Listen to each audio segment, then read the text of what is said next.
Seguimos nuestro estudio de la historia de la cristología, la historia de la doctrina de la persona de Cristo. Y habiendo dejado ya la Edad Media, vamos ahora a tiempos de la Reforma Protestante.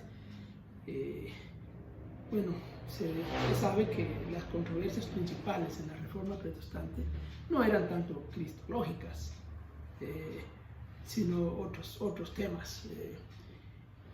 Sin embargo, hubo una que otra aporte y algún problema por ahí también. Por el lado católico, la cristología no sufrió cambios en este periodo. Como no era un asunto de discusión con los protestantes, realmente no hubo mayor controversia. Tanto católicos como protestantes coincidían en su cristología.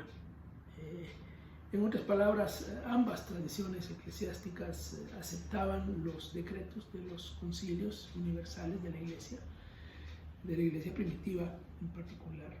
Se podía decir que la cristología católica no fue objetada por los reformadores, porque representaba la tradición ortodoxa que venía desde tiempos de los concilios, especialmente del concilio de Calcedonia. En el lado protestante, pues buscamos los aportes de los principales reformadores. ¿Qué pasaba con Lutero? Lutero, claro, aceptaba los decretos cristológicos de los concilios ecuménicos de la Iglesia. Claro, enseñaba las dos naturalezas de Cristo, pero aparentemente mezcló las dos al hablar del tema de la comunicación de atributos. Enseñó que la naturaleza humana de Cristo poseía todos los atributos de la deidad, incluyendo la omnipresencia, la omnisciencia y la omnipotencia. Bueno, una forma de explicar a la persona de Cristo. Esto tuvo repercusiones en el concepto de la Eucaristía, por ejemplo, o sacramento del altar, como lo llamaban también los luteranos, porque Lutero afirmaba la presencia corporal de Cristo en los elementos, dando así lugar a la omnipresencia del cuerpo de Cristo simultáneamente en todo lugar cuando se celebra la Eucaristía. Claro, Lutero no enseñaba lo mismo que la Iglesia Católica. La Iglesia Católica enseñaba la transubstanciación, la transformación de los elementos en el cuerpo de Cristo. Lutero enseñaba la presencia de Cristo, y la presencia, digámoslo, literal, no simbólica o espiritual. Y él decía que era porque Cristo tenía sus atributos, no cambiaban, pues seguía siendo omnipresente. Un tema un poco complicado, un poco difícil. La confesión luterana, la primera confesión luterana, la de Augsburgo del año 1530, esta primera confesión de fe protestante de tradición luterana declara la doctrina ortodoxa en el artículo 3 de esa declaración. Es decir, prácticamente repite el credo de Calcedonia. ¿Qué decimos de Calvino?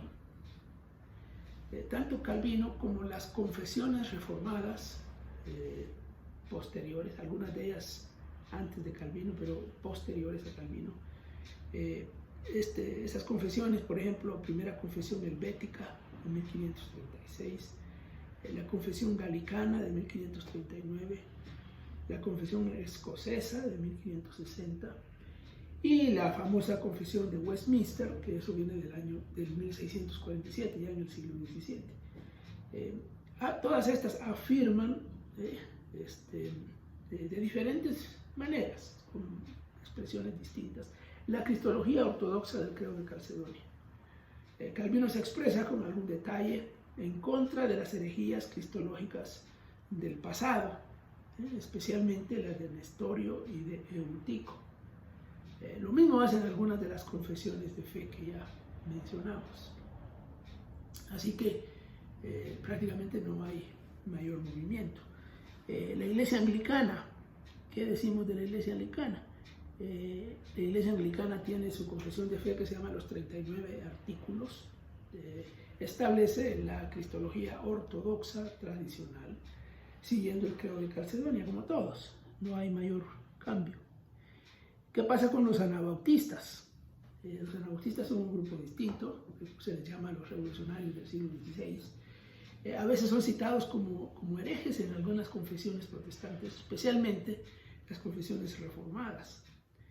Bueno, ¿por qué? Hay algo de razón en eso, porque Menno Simons, el principal líder de los anabautistas, explicó la cristología de una manera parecida al docetismo antiguo, negando en parte la plena humanidad de Cristo. Aunque quizá algo parecido hacen muchos evangélicos en la actualidad, al pensar en Cristo solamente como un ser divino, celestial, minimizando inconscientemente la humanidad de Cristo. Es una tendencia, ha sido una tendencia en el mundo cristiano. En el caso de los anabautistas parece que fue más explícito, y en el caso de los evangélicos de tradición evangélica, eso también se hace, como digo, inconscientemente. ¿Cuáles son los grupos heréticos de esta época? Bueno, tenemos dos básicamente que no son cristológicos, son problemas trinitarios. El primero es Miguel Servet, un hereje de la época.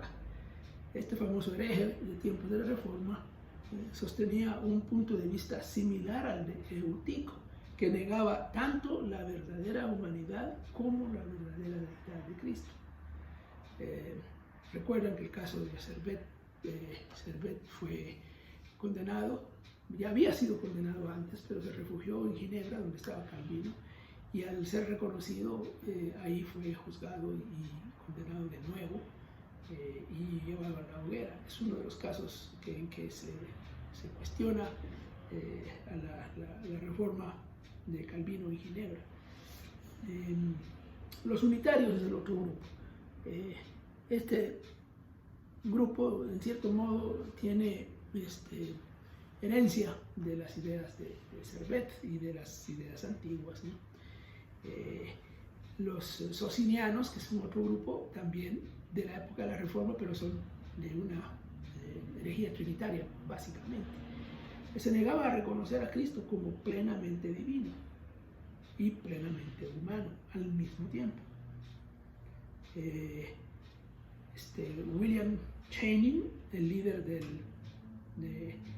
del unitarianismo en Estados Unidos, desafió a los cristianos ortodoxos a probar con pasajes bíblicos específicos que Jesús tenía dos naturalezas y dos voluntades. Los unitarios son una iglesia muy conocida, especialmente en Inglaterra y en Estados Unidos.